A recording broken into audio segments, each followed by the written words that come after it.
नमस्कार शेतकरी बंधूंनो, ॲग्रो फॉरेस्ट्रीच्या या पुढील सत्रामध्ये आपलं परत सर्वांचं हार्दिक स्वागत. मागचा व्हिडिओ जर आपण पाहिला असेल तर त्यामध्ये आपण वनशेतीच्या माध्यमातून पॉप्युलर या वृक्षाची लागवड आणि त्याची विक्री व्यवस्थापन याच्याविषयी आपण माहिती घेतली होती.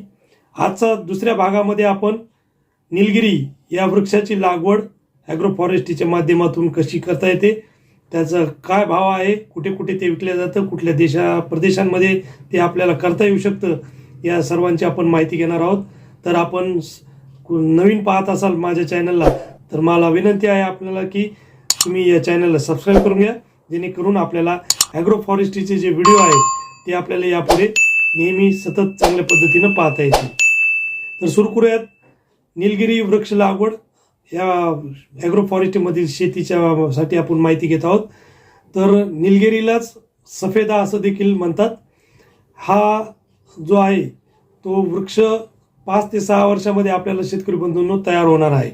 आता आपण ॲग्रो फॉरेस्ट्रीचा अभ्यास करण्यामागचं मुख्य कारण म्हणजे आता वातावरणात सातत्यानं बदल होत आहेत आणि त्यामुळे आपल्याला विविध फळपिकांमध्ये देखील आता हळूहळू नुकसानीची पातळी जी आहे ती वाढत चाललेली आहे. आता तुम्ही यावर्षी बघताय आंब्याला प्रचंड मोहर लागलेला आहे, पण वातावरण गेल्या 15 ते 20 दिवसापासून ढगाळ आहे. याच्यामध्ये मोहर तुमचा बराचसा गळून जाईल, काळा पडेल, त्याच्यावर वेगवेगळ्या किडींचा अटॅक होईल. म्हणजे लागलेला मोहर हा 100% फ्रूट सेटिंगमध्ये कन्वर्ट होणार नाही आहे आणि नंतर परत उन्हाळ्यात त्याचे ड्रॉपिंगचे आणि याचे प्रॉब्लेम देखील आहेतच. म्हणजे प्रत्येक फ्रूट क्रॉपचं देखील सुद्धा आता भवितव्य जे आहे ते थोडं रिव्हर्समध्ये येत चाललेलं. म्हणजे आपण जे कॅल्क्युलेशन करतो तेवढं आपल्याला उत्पन्न होत नाही आणि म्हणून आपल्याला वनशेतीच्या माध्यमातून एक शाश्वत उत्पन्नाकडे आपल्याला जायचं आहे, जेणेकरून आपल्याला एक फिक्स उत्पादन जे आहे ते वार्षिक आपल्या हातात पडेल आणि जेणेकरून आपल्याला नुकसानीपासून वाचता येईल. तर या निलगिरीचं जे आहे प्रमुख राज्यांमध्ये लागवडी होत आहेत ते म्हणजे पंजाब, हरियाणा, उत्तर प्रदेश, बिहार आणि महाराष्ट्र. महाराष्ट्रामध्ये देखील आपल्याला काही जिल्हे जे आहेत प्रमुख जिल्हे त्यामध्ये आपल्याला या लागवडी पाहायला भेटतील. प्रामुख्याने जळगाव जिल्हा, संभाजीनगर, त्यानंतर यवतमाळ, अमरावती या काही राज्यांच्या जिल्ह्यांमध्ये आपल्याला प्रामुख्याने ही जी निलगिरीची शेती आहे ती प्रामुख्याने पाहायला भेटते. सर्व हवामानात निलगिरी जी आहे ती चांगल्या पद्धतीने येते. पाण्याचं व्यवस्थापन उत्तम हवं आहे, त्याच्यामुळे ज्यांच्याकडे पाणी आहे त्यांनीच या निलगिरीच्या शेतीमध्ये उतरण्यास हरकत नाही. बाकीच्या शेतकऱ्यांनी कमी पाणी असेल वगैरे तर उतरायला थोडासा धोका आहे, कारण हे प्रचंड पाणी घेणारं झाड आहे असं आपल्या शेतकऱ्यांमध्ये बऱ्यापैकी बोलल्या जातं. पण पाणी व्यवस्थिशीर असेल, ड्रिपनी पाणी देऊ शकत असाल तर 100% तुम्ही निलगिरीकडं जाऊ शकता. आता याच्यामध्ये लागवडीची जी पद्धत आहे ती सघन लागवडीची पद्धत आहे. फक्त थोडंसं 2 ओळीतलं अंतर जे आहे ते फक्त आपल्याला जास्त ठेवायचे. म्हणजे सर्वसाधारण लागवडीचं जर अंतर पाहिलं आपण तर 14x7 किंवा 12x6 अशा पद्धतीनं तुम्ही याच्यामध्ये लागवड जी आहे ती करू शकता. अंतर तुमच्या ट्रॅक्टरच्या सहाय्यानं किंवा तुम्हाला जे अंतर्गत जी मशागत करायची आहे त्यात तुमच्याकडे कुठली साधनं आहेत त्यानुसार तुम्ही हे अंतर जे आहे ते कमी जास्त करू शकता. आता लागवडीला जे आहे ते आपल्याला सलग नाली काढून देखील लागवड करता येते किंवा छोटे छोटे वरम करून सुद्धा आपल्याला याच्यावर लागवड करता येते जर ड्रिप असेल तर तुमच्याकडे. पाण्याची व्यवस्थापन आपल्याला जे आहे याला फ्लड पद्धतीने किंवा ड्रिपच्या सहाय्याने तुम्ही पाणी देऊ शकता. लागवडीचं अंतर तर तुम्हाला मी आधी सांगितलंच. त्यानुसार साधारणतः एकरी आपल्याकडे 440 झाडं, 14x7 असेल तर 444 झाडं आपल्याकडं या 1 एकरमध्ये आपल्याला बसू शकतात. लागवड जी आहे ती रोपांच्या माध्यमातून करायची आहे आणि त्याच्यामुळे एक साधारणतः 8 ते 12 इंच वाढलेली चांगली रूट्स डेव्हलप झालेली कोकोपीटमधली ट्रेमधली रोपं तुम्हाला जी आहेत ती मिळणार आहेत. ती तुम्ही ज्या कंपनीसोबत करार करत असताल ती कंपनी देखील तुम्हाला देऊ शकते. बाहेरून सुद्धा तुम्हाला पर्सनली करायचं असेल कुठलाही करार किंवा कुठल्या कंपनीला न देता तरी तुम्ही बाहेरून रोपं जी आहेत ती ज्यांच्याकडे मिळतील त्या नर्सऱ्या पाहून त्यांच्याकडून मागू शकता. रोपांची सर्वसाधारण किंमत जी आहे ती 15 रुपयापासून 20 रुपयापर्यंत आपल्याला प्रति रोप जे आहे ते मिळू शकतं. आता याचा व्हरायटीचा जर विचार केला तर प्रामुख्याने 4 व्हरायटी याच्यामध्ये तुम्हाला पाहायला भेटतात. एक P23 288 नंबर, 2070 आणि 413 या प्रामुख्याने 4 व्हरायटी ज्या आहेत त्या महाराष्ट्र, कर्नाटक आणि इतर राज्यांमध्ये प्रचलित आहेत, ज्याचं उत्पन्न अतिशय चांगलं मिळतं आणि ज्या खूप झपाट्याने वाढतात. शेतकरी बंधूंनो, लावण्याचा सगळ्यात महत्त्वाचा पिरियड कोणता आहे?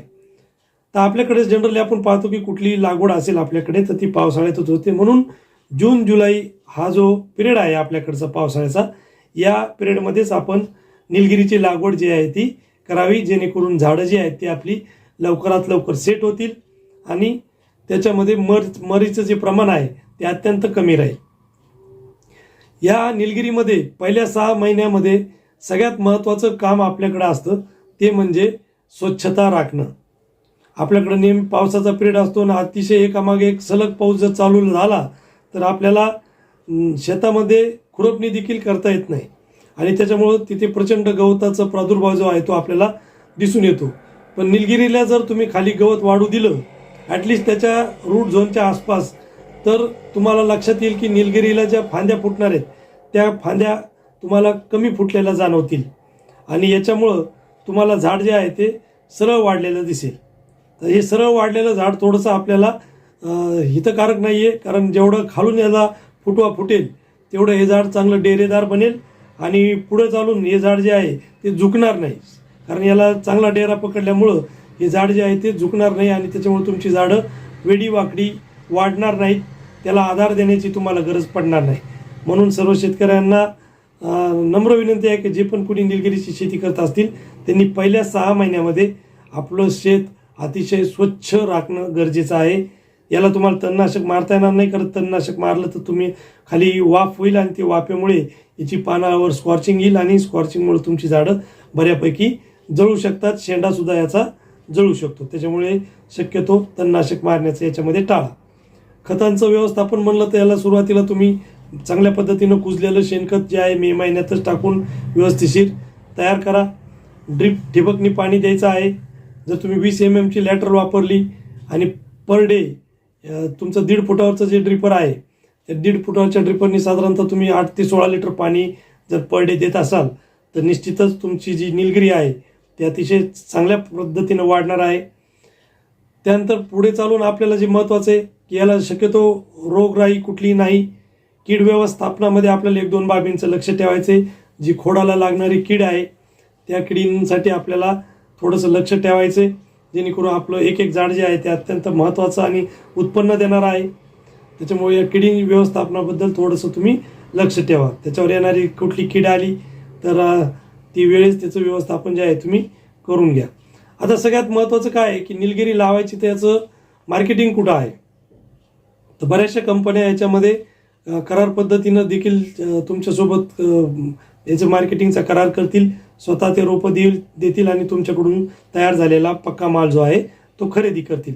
याच्यामध्ये मोस्टली जे खरीददार आहेत ते शक्यतो पेपर मिलवाले आणि प्लायवूड इंडस्ट्रीवाले जे आहेत ते आहेत. पंजाबमध्ये जसं आपण पाहिलं मागच्या व्हिडिओमध्ये की यमुनानगरमध्ये जे लाकडाचं मंडी भरते तर तिथे देखील तुम्ही याला मार्केटिंग करू शकता. गुजरातमध्ये जे इंडस्ट्रीज आहेत तुम्ही तिथे मार्केटिंग करू शकता. कर्नाटकमध्ये काही इंडस्ट्रीज आहेत तुम्ही तिथे मार्केटिंग करू शकता. म्हणजे या पद्धतीनं तुम्ही पहिले मार्केटिंगचा अभ्यास करून मगच या क्षेत्रामध्ये जी आहे ती उडी घेतलेली पाहिजे. आता उत्पादनाचा जर बाब पाहिली तुम्ही तर उत्पादन याचं कसं आहे आणि याचं एक सर्वसाधारण इकॉनॉमिक्स कसं आहे हे आपण थोडंसं पाहूयात. सर्वसाधारण 5 ते 6 वर्षामध्ये तयार होणारं निलगिरी हे ॲग्रोफॉरेस्ट्रीमधील झाड आहे. कमीत कमी याचा व्याज म्हणजे जो घेरा आहे तो 24 इंचाच्या पुढं झालेला पाहिजे आणि 24 इंचाच्या पुढची जी झाडं आहेत सलग वाढणारी ही साधारण 50 ते 60 फुटापर्यंत उंच वाढू शकतात आणि याच्या ज्या फांद्या आहेत त्या आपोआपच खाली गळून पडतात, पानं याची गळून पडतात. त्यामुळे उत्तम प्रकारचं सेंद्रिय कर्ब जे आहे ते तुमच्या शेतीमध्ये साचू शकतं. आता 40 ते 50 फूट वाढलेलं हे झाड जे 24 इंचाच्या पुढची गर्थ आहे तर ते सर्वसाधारणतः 2 क्विंटलपर्यंत तुम्हाला एक झाड मिनिमम उत्पादन ही देऊ शकतं. जेवढं त्याची गोलाई वाढेल तर तेवढं तुमचं उत्पन्न जे आहे ते किलोमध्ये देखील वाढणार आहे. सर्वसाधारण क्विंटलमध्ये याचे रेट जे आहेत मार्केटमध्ये ते 600 रुपये प्रति क्विंटल असे रेट आहेत. एक झाड जे आहे ते आपल्याला 2 क्विंटल उत्पादन देणार आहे आणि सुरुवातीला आपण लागवडीच्या पद्धती पाहिल्या. 14 बाय 7चं अंतर असेल तर साधारणतः 40 झाडं 44 झाडं आपली शेतामध्ये बसतात. मर वगैरे पकडली सर्वसाधारण जर 400 झाडं आपली जिवंत राहत असतील तर यामध्ये 5 वर्षामध्ये आपल्याला एक झाड 2 क्विंटल, 400 झाडांचं 800 क्विंटल जे आहे हे उत्पादन आपल्याला मिळणार आहे. मग 600 रुपये रेटनी साधारणतः 4,80,000 रुपये आपल्याला याचं उत्पन्न जे होणार आहे. लागवड खर्च आपण सुरुवातीला पाहिला होता, साधारणतः 20 रुपयाला एक झाड जर आपण लागवडीचा खर्चासहित पकडलं तर आपल्याला 440 झाडांचे म्हणजे थोडक्यात आपण 450 पकडूयात तर एक साधारणतः 9,000 रुपये आपल्याला लागवडीचा खर्च जो आहे तो आपल्याला येणार आहे. आणि याला फारसं मॅनेजमेंटमध्ये खर्च नाही. जरी वरचा 5 वर्षाचा खर्च आपण एक साधारण 50,000 रुपये पकडला तर 50 आणि एक पहिले साधारण 20,000, एक 70,000 रुपये म्हणजे लमसम 1,00,000 रुपये जर आपण खर्च पकडला तर 3,80,000 रुपये आपल्याला, जे 4,80,000 तो आपण 1,00,000 मायनस केले तर 3,80,000 रुपये नेट इन्कम आपल्याला 5 वर्षामध्ये शेतकऱ्याला मिळणार आहे. आजची परिस्थिती आपण बघतोय शेतकरी बंधूंनो, अवकाळी पावसामुळे आपल्याला खरीपामधलं बऱ्याचशा महाराष्ट्रातील पिकांचं उत्पन्न आपल्याला यावर्षी सोडून द्यावं लागलं. रब्बीमध्ये जमिनी लवकर तयार झाल्या नाहीत. शासनाची जी आपल्याला आलेलं नुकसान भरपाई आहे ते देखील 1 एकर किंवा 1 हेक्टरसाठी आपल्याला 10,000 ते 18,000 रुपयापर्यंत मिळाली आहे.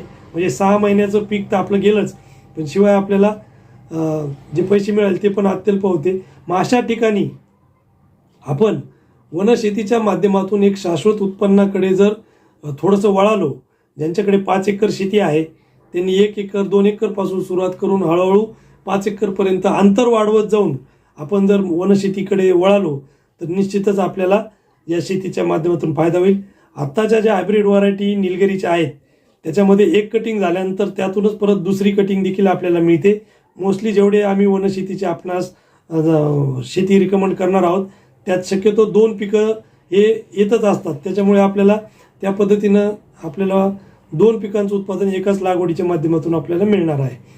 तर ज्या ज्या शेतकऱ्यांना भविष्यामध्ये चाहूल लागलेली की आपल्याला आता ह्या शेतीकडे वळावंच लागेल, कारण की तुम्ही बघताय की आता शेतामध्ये मजूर मिळणं देखील अत्यंत कठीण झालेलं आहे. त्याच्यामुळे तुम्हाला अशा वनशेतीच्या माध्यमातूनच दिवसेंदिवस तुमचं शेतीतून उत्पन्न वाढवावं लागेल. एक शाश्वत उत्पन्नाकडे तुम्हाला बघावं लागेल, कारण वातावरणातील बदलता काळ हा देखील तुम्हाला थोडासा जाणून घ्यावा लागेल आणि त्यानुसार तुमचे शेतीचे नियोजन बदलावे लागतील. तुम्हाला आमचा हा ॲग्रो फॉरेस्ट्रीमधील निलगिरी लागवडीचा व्हिडिओ कसा वाटला हे आम्हाला कमेंट करून तुम्ही कळवा, जेणेकरून तुमच्या या कमेंट्समुळे आम्हाला आणखी नवीन व्हिडिओ तुमच्यापर्यंत पोहोचवण्यासाठी मदत होईल. तुम्ही या चॅनल थोडक्यात सबस्क्राईब केलं नसेल तर लवकरच तुम्ही या चॅनलला सबस्क्राईब करून घ्या, जेणेकरून तुम्हाला हे सर्व व्हिडिओ तुम्हाला आमच्या चॅनलवर पाहायला भेटतील. असेच वेगवेगळ्या ॲग्रिकल्चरमधले व्हिडिओ पाहण्यासाठी आम्हाला फॉलो करा आणि तुमचे काही प्रश्न असतील तर ते आम्हाला विचारा. माझा मोबाईल नंबर आहे 90-11-35-54-54. श्रीराम एंटरप्राइजेस. प्रामुख्याने आम्ही महोगनी या पिकामध्ये करार शेतीच्या माध्यमातून शेतकऱ्यांसोबत जुडलेलो आहोत. पण त्याखेरीतच बऱ्याच शेतकऱ्यांचे आम्हाला प्रश्न येतात की सर याचं इकॉनॉमिक्स आम्हाला कळवा, त्या शेतीबद्दल तुम्हाला काही माहिती आहे का, त्याबद्दल तुम्ही आम्हाला कळवा. आता थोडंसं ॲग्रिकल्चरचा बेस MSc ॲग्री असल्यामुळं या विविध ॲग्रो फॉरेस्ट्रींचा अभ्यास जो आहे शेतीचा तो आम्ही करतच असतो. पण आम्ही ज्यावेळेस शेतकऱ्यांना महोगनी रिकमेंड करतो त्यावेळेस बरेचसे समोरच्या शेतकऱ्यांकडून प्रश्न येतात की सर आम्ही हे पीक लावलेलं आहे, याचं इकॉनॉमिक्स कसं, याचं मार्केटिंग कुठं करायचं, काय, यावर देखील तुम्ही व्हिडिओ बनवत जा. म्हणून त्यांच्यासाठी आज केलेला छोटासा प्रयत्न आहे. पुढचे अजून आपल्याकडं 3 पिकं बाकी आहेत, ते पण आपण पुढच्या सत्रांमध्ये एक एपिसोडमध्ये घेणार आहोत. त्यामध्ये मिलियाडुबे असेल, बांबू असेल आणि अजून एक सागवान जे आहे ते एक महत्त्वाचं आहे. या तिन्ही पिकांविषयी आपण पुढच्या व्हिडिओमध्ये लवकरच भेट घेणार आहोत. तर माझी सर्वांना विनंती आहे की महोगनीची बुकिंग आमची तर चालूच आहे. ज्यांना जून 2026मध्ये महोगनीचं करार शेतीच्या माध्यमातून आमच्याशी जुडायचं आहे त्या शेतकऱ्यांनी आत्ताच बुकिंग चालू झालेली आहे. तर श्रीराम एंटरप्राइजेस, विजय कुलकर्णी, 90-11-35-54-54 आमच्याशी संपर्क साधून तुम्ही महोगनीची बुकिंग करा आणि या जूनमध्ये आमच्यासोबत कार्बन क्रेडिटसाठी जोडून राहा. धन्यवाद. भेटूयात पुढच्या व्हिडिओमध्ये मिलियाडुबिया सोबत.